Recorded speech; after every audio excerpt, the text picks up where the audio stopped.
வணக்கம், welcome to star police academy. இன்னைக்கு நம்ம பார்க்க போற டாபிக் தமிழகத்தின் மிக முக்கிய நகரங்கள். வாங்க டாபிக் உள்ள போலாம். தமிழ்நாட்டின் மிக முக்கிய நகரங்கள்ல எது நம்ம முதல்ல பார்ப்போம். மதுரை, காஞ்சி, பூம்புகார் ஆகியவை தமிழகத்தின் மிக முக்கிய நகரங்கள் ஆகும். ஸோ இதை போன்றே இந்தியாவில் மிக முக்கிய பழமையான நகரம் எதுன்னு பார்த்தீங்கன்னா அரப்பா மற்றும் மொகஞ்சதரோ அப்படின்னு சொல்லுவோம். இது மட்டும் இல்லாம உலகின் மிக முக்கிய நகரம் பழமையானது எதுன்னு பார்க்கும்போது நம்மளுடைய மெசபடோமியா நகரம். ஸோ இதனுடைய காலகட்டம் 6500 ஆண்டுகள் ஆகும். சரியா? இந்த எக்ஸாம் பாயிண்ட் ஆஃப் வியூ இதை நீங்க நோட் பண்ணிக்கோங்க. ஸோ அடுத்தது வாங்க ஒவ்வொரு நகரமா நம்ம பார்ப்போம். ஸோ முதல் நகரமா பார்க்க போறது பூம்புகார். பூம்புகாருடைய மிக முக்கிய குறிப்புன்னு பார்க்கும்போது பூம்புகார் ஒரு துறைமுக நகரம். இந்த பூம்புகார் சிலப்பதிகாரம் என்ற நூல்ல இடம்பெற்றிருக்கு. சரிங்களா? ஸோ கோவலன், கண்ணகி இந்த 2 பேருமே பிறந்த இடம் இந்த பூம்புகார் ஆகும். இதை நீங்க குறிச்சு வச்சுக்கோங்க. அடுத்தது இந்த பூம்புகார் இப்போ எந்த இடத்துல இருக்கு அப்படின்னு பார்க்கும்போது சரியா மயிலாடுதுறையில அமைஞ்சிருக்கு. சரிங்களா? ஸோ அடுத்து பாருங்க, பூம்புகாருக்கு மற்றொரு பெயர் என்னன்னு பாருங்க, புகார் மற்றும் காவிரி பூம்பட்டினம். ஸோ பூம்புகார் துறைமுகத்தை குறிக்கக்கூடிய மற்ற 2 பெயர்கள் அப்படின்னு பார்க்கும்போது ஏற்கனவே சொன்ன புகார் மற்றும் காவிரி பூம்பட்டினம். ஸோ அடுத்தது வாங்க, இந்த பூம்புகார் ஒரு வணிக நகரமாக இருந்தது. இதை பத்தி கூறக்கூடிய நூல் பட்டினப்பாலை. அடுத்தது இரட்டை காப்பிய நூல்களான சிலப்பதிகாரமும் மணிமேகலையும் பூம்புகாரை பத்தி நமக்கு தெரிவிக்கின்றன. இரட்டை காப்பிய நூல்கள் எதுன்னு நம்ம கொஸ்டின் கேட்பாங்க, சிலப்பதிகாரமும் மணிமேகலையும். இதை நீங்க தெரிஞ்சு வச்சுக்கோங்க. பூம்புகார் துறைமுகத்திற்கு வணிகம் எந்தெந்த நாட்டில இருந்து செஞ்சாங்கன்னா கிரேக்கம் மற்றும் ரோம். சரியா? ஸோ இதை நீங்க தெரிஞ்சுக்கோங்க. பட்டினப்பாலையை இயற்றியது யாருன்னு பாருங்க, கடியலூர் உரித்திரங்கண்ணனார். இவருடைய காலகட்டம் கிமு 2ஆம் நூற்றாண்டை சேர்ந்தது. ஓகேவா? கடல் வழியாக குதிரைகள் இறக்குமதி செய்யப்பட்டதை பத்தி கடியலூர் உரித்திரங்கண்ணனார் பட்டினப்பாலையை குறிப்பிட்டு இருப்பார். சரியா? ஸோ அடுத்தது ஒரு டேப்லெட் காலம் மாதிரி போட்டுக்கோங்க.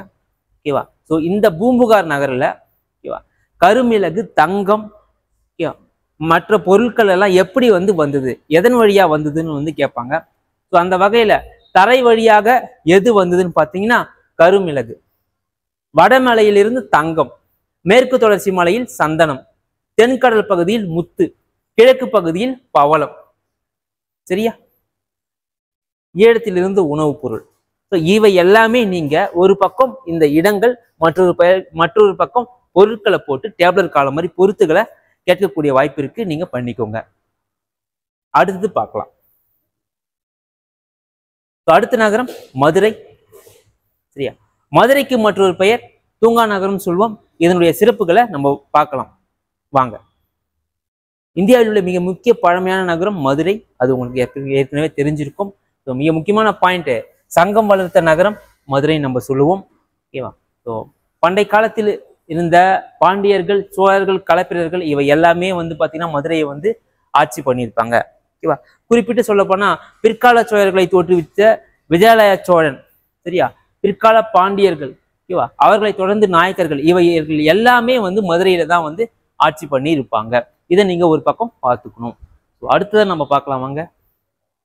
ஸோ இந்த மதுரையை பற்றி பார்க்கக்கூடிய மிக முக்கியமான பாயிண்ட் பாருங்க, கடைச்சங்க காலத்தில் தமிழ் பணி செய்த புலவர்கள் எத்தனை பேர்னு கேட்பாங்க. இப்போ கடைச்சங்க காலத்தில் தமிழ் பணி செய்த புலவர்கள் மொத்தம் 49 பேர். இதை நீங்க குறிச்சுக்கோங்க. சரியா?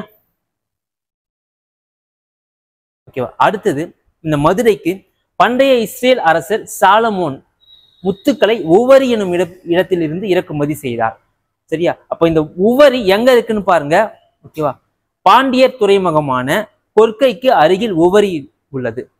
சரியா? அப்ப பாண்டியர்களின் துறைமுகம் எதுன்னு கேட்பாங்க. எதுன்னா கொற்கை.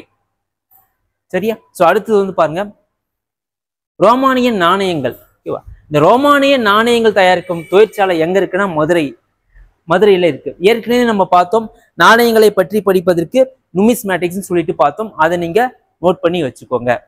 ஓகேவா? சோ அடுத்தது கிரேக்க வரலாற்று ஆசிரியர் மெகஸ்தனிஸ். இவர் எழுதியக்கூடிய நூல் பார்த்தீங்கன்னா இண்டிகான்னு சொல்லக்கூடிய ஒரு நூல் எழுதியிருப்பாரு. அதுல மதுரையை பற்றி தகவலை சொல்லியிருக்காங்க. அடுத்தது ஓகேவா, சாணக்கியர் தன்னுடைய நூலான அர்த்த சாஸ்திரத்துல மதுரையை பற்றி சொல்லியிருக்கிறார். ஓகேவா. ஸோ இந்த அர்த்த சாஸ்திரம் எழுதிய சாணக்கியருக்கு மற்றொரு பெயர் எதுன்னு பார்த்தீங்கன்னா கௌடல்யர். ஓகேவா. அதே போல விஷ்ணுகுப்தர், இவை எல்லாமே வந்து சாணக்கியர் தான் குறிக்கும். இதை நீங்க நோட் பண்ணிக்கோங்க. அடுத்தது தூங்கா நகரம். தூங்கா நகரம் சொன்னாலுமே மதுரையை தான் குறிக்கும். சரியா? ஏன் அப்படின்னு பார்த்தோம்னா நாலங்காடி அல்லங்காடின்னு சொல்லக்கூடிய 2 அங்காடிகள் மதுரையில செயல்பட்டது. நாள் அப்படி என்றால் பகல் பொழுதை குறிக்கும், அல் என்றால் இரவு பொழுது குறிக்கும். இந்த 2 வேலையிலுமே வியாபாரம் நடைபெற்றதுனால அப்போ மக்கள் முழிச்சிட்டு இருப்பாங்க. அதனால் இந்த மதுரைக்கு தூங்கா நகரம் என்று பெயர். அப்போ தூங்கா நகரம் என்று குறிப்பிடக்கூடிய நகரம் அல்லது மாவட்டம் எதுன்னு கேட்டா மதுரை. இதை நீங்க குறிப்பிட்டு வச்சுக்கணும். அடுத்தது வந்து பாருங்க, இவை எல்லாமே நம்ம பார்த்தாச்சு. இந்த பாயிண்ட் எல்லாமே நோட் பண்ணி வச்சுக்கோங்க. அடுத்த நகரம் போகணும், காஞ்சி. காஞ்சி இதனுடைய முக்கிய குறிப்புகள் கல்வி கற்பதற்கான இடத்தினை வந்து பள்ளி நம்ம வந்து சொல்லுவோம். சரியா? ஸோ காஞ்சிபுரத்துல கல்வி கற்பதற்கான இடம் பள்ளி. ஸோ இது இங்க. இதுவே நம்ம இஸ்லாமியர்களை பத்தி பார்ப்போம். இப்போ இஸ்லாமியர்களை பத்தி பார்க்கும்போது இஸ்லாமியர்கள் தங்களுக்கான கல்வி கூட என்ன என்று கூப்பிடுவாங்க அப்படின்னு பாருங்க. என்ன என்று கூப்பிடுவாங்கன்னா மதராசா எப்படின்னு சொல்லுவாங்க. சரியா? அப்போ 2 வித்தியாசத்தை நீங்க புரிஞ்சுக்கணும். இப்போ இந்த இடத்துல கல்வி கற்பதற்கான இடம், காஞ்சிபுரத்துல கல்வி கற்பதற்கான இடம் பள்ளி ஆகும். இதுவே இஸ்லாமியர்கள்ல கல்வி கற்பதற்கான இடம் மதராசா ஆகும். இது 2த்தையும் நீங்க குறிப்பிட்டு வச்சுக்கோங்க. அடுத்தது பார்க்கலாம் வாங்க. இந்த காஞ்சிபுரத்துல சமணர் மற்றும் புத்தர் இந்த 2 பேருமே வந்து இருந்திருப்பாங்க. சரியா? சோ அடுத்தது நாலந்தா பல்கலைக்கழகம். இந்த நாலந்தா பல்கலைக்கழகத்திற்கு வருகை புரிந்த சீன பயணி யுவான் சுவாங் காஞ்சிபுரத்திற்கும் வருகை புரிந்து தங்களுடைய பங்கை செலுத்தி இருப்பார். சரியா? அடுத்தது இதனுடைய மேற்கோள் பாருங்க. காஞ்சிபுரத்தின் மேற்கோள் என்ன அப்படின்னு பார்க்கும்போது நகரங்களில் சிறந்தது காஞ்சி. சரியா? அதே போல கல்வியில் கரையில்லாத காஞ்சி. இதெல்லாம் மேற்கோள்கள்.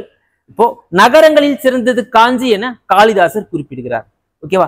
ஏற்கனவே நம்ம முந்தைய பதிவுல பார்த்தோம், காளிதாசர் சாகுந்தலம் சொல்லக்கூடிய ஒரு நூலை எழுதியிருப்பார். சரி, அதே போல கல்வியில் கரையில்லாத காஞ்சி அப்படின்னு சொல்லக்கூடியவர் யார் என்று பார்த்தால் திருநாவுக்கரசர். இந்த திருநாவுக்கரசருக்கு மற்றொரு பெயர் என்னன்னு பாருங்க. இதை நோட் பண்ணி வச்சுக்கோங்க.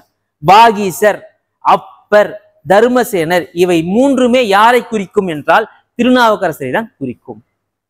சரியா? அடுத்து வந்து பாருங்க, சீன பயணி யுவான் சுவாங் இந்திய புனித தலங்களுள் காஞ்சிபுரமும் ஒன்று என குறிப்பிட்டு சொல்கிறார்.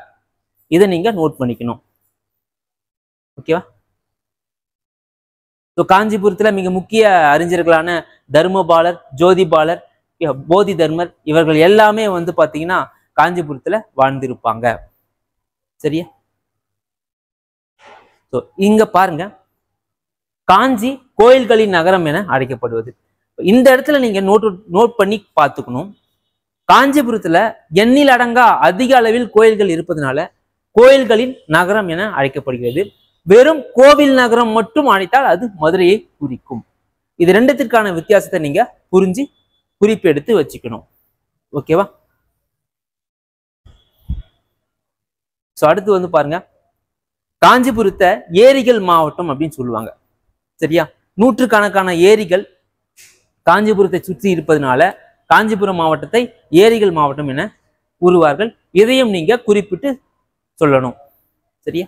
அடுத்தது பார்த்தோம்னா மிக முக்கிய நகரங்களுடைய சிறப்புகள் என்னன்னு பார்ப்போம். புகார் நகரம். புகார்னா ஏற்கனவே பார்த்தோம், பூம்புகார். அப்ப பூம்புகார் என்பது துறைமுக நகரம். அப்ப மதுரை என்பது என்ன? ஒரு வணிக நகரம். ஏன்? நாலங்காடி அல்லங்காடின்னு சொல்லக்கூடிய 2 வகையான வணிகமும் இந்த மதுரையில் நடைபெற்றது. ஓகேவா? அடுத்தது கல்வி நகரம் காஞ்சி. ஓகேவா? சோழ நாடு என்னது? சுவர் உடைத்தது. பாண்டிய நாடு முத்துடைத்தது. சேர நாடு வேழம். வேழம்னா வந்து பாத்தீங்கன்னா இந்த இடத்துல யானைப்படையை குறிக்கும். சரிங்களா? அடுத்தது சான்றோர்களுக்கு மிக முக்கியமானது தொண்டை நாடு. சரியா? சோ அடுத்து பார்க்கலாம் வாங்க. சேரநாடு, கோவை, நீலகிரி, கரூர், கன்னியாகுமரி, இவை எல்லாமே சேர நாட்டை தான் குறிக்கும். அடுத்தது பாருங்க, இன்றைக்கான தஞ்சாவூர், திருவாரூர், நாகை, திருச்சி, புதுக்கோட்டை இவை எல்லாமே சோழ நாட்டை குறிக்கும்.